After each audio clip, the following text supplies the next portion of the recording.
Episode की शुरुआत होती है। प्रिंसेस बोलती है कि ठीक है, मैं इसे हाथ लगा के देखती हूँ। और जो प्रिंसेस रहती है उस फॉर्मेशन में हाथ लगाने लगती है प्रोटेक्टिव शील्ड में।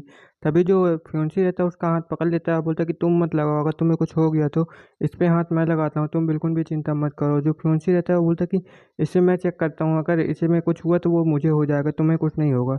हमें दिखाया था प्रिंसेस बोलती है कि लेकिन संभल के लगाना वरना तुम्हें चोट भी लग सकती है। फ्योंसी फ्योंसी बोलता है कि ठीक है, मैं लगाता हूँ हाथ। और वो उस फॉर्मेशन में जो प्रोटेक्टिव शील्ड रहती है उसमें अपना हाथ लगा देता है। थोड़ी देर तक तो उससे कुछ नहीं रिएक्ट होता है और वो लोग बोलते हैं क्या इसमें कुछ नहीं हो रहा है, लेकिन अचानक से वो लोग बोलते हैं कि चलो इसमें कुछ नहीं हो रहा है, आखिर ये क्या मतलब है। तभी हमें दिखाता है जो फ्योंसी रहता है वो और ज़्यादा ताकत लगा के उससे निकलने की कोशिश करता है। लेकिन प्रिंसेस बोलती है कि ऐसा मत करो, उससे झटके भी लग सकते हैं। हमें दिखाया जाता है कि आसमान से बहुत ज़्यादा गोल्डन कलर की जो थंडर इलेक्ट्रिसिटी रहती है वो निकलती है और जाके फ्योंसी को लग जाती है, जिस कारण से वहाँ पे बहुत ज़्यादा उंजेला हो जाता है। और जो फ्योंसी रहता है बहुत ज़्यादा स्पीडी से पीछे की तरफ ढकेला जाता है, जिस कारण से उसकी पूरी बॉडी में ही ठंडर एनर्जी जो रहती है वो दौड़ने लगती है, जिस कारण से जो फ्योंसी रहता है उसे बहुत ज़्यादा दर्द होता है। उसके मुंह से भी बहुत ज़्यादा खून आता है, जिस कारण से वो ज़मीन पे गिर जाता है और वो बेहोश होने लगता है। वहाँ पे जो प्रिंसेस रहती है उसे जाती है बचाने और बोलती है कि तुम ठीक तो हो ना, आखिर तुम्हें कुछ हुआ तो नहीं ना, और तुम्हें कैसा महसूस हो रहा है। हमें दिखाया है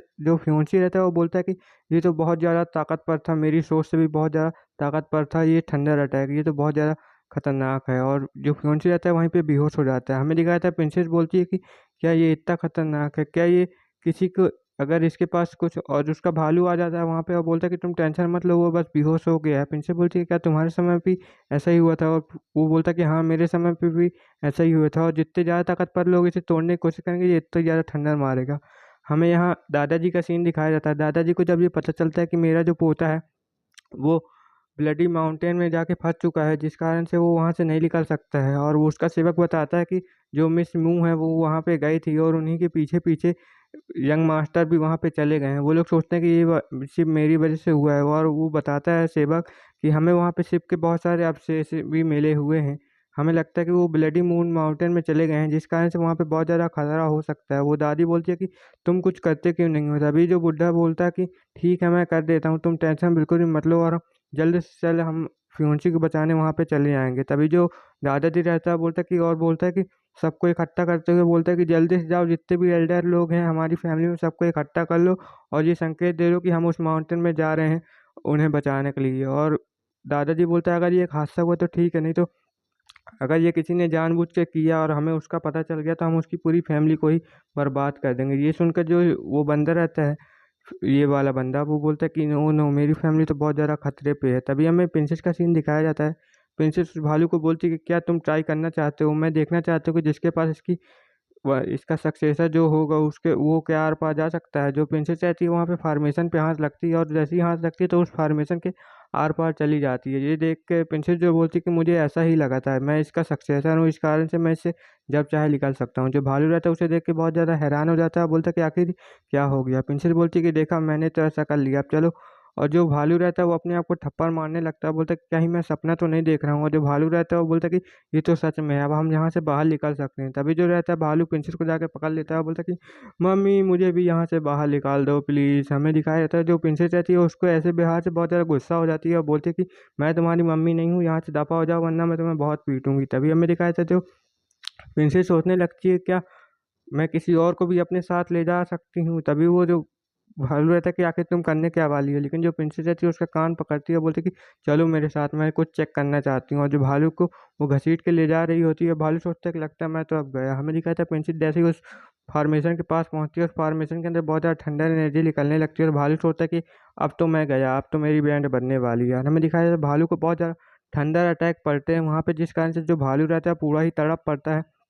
और वो भी वैसे ही दूर जाके गिरता है जैसे फ्योंची गिरा था।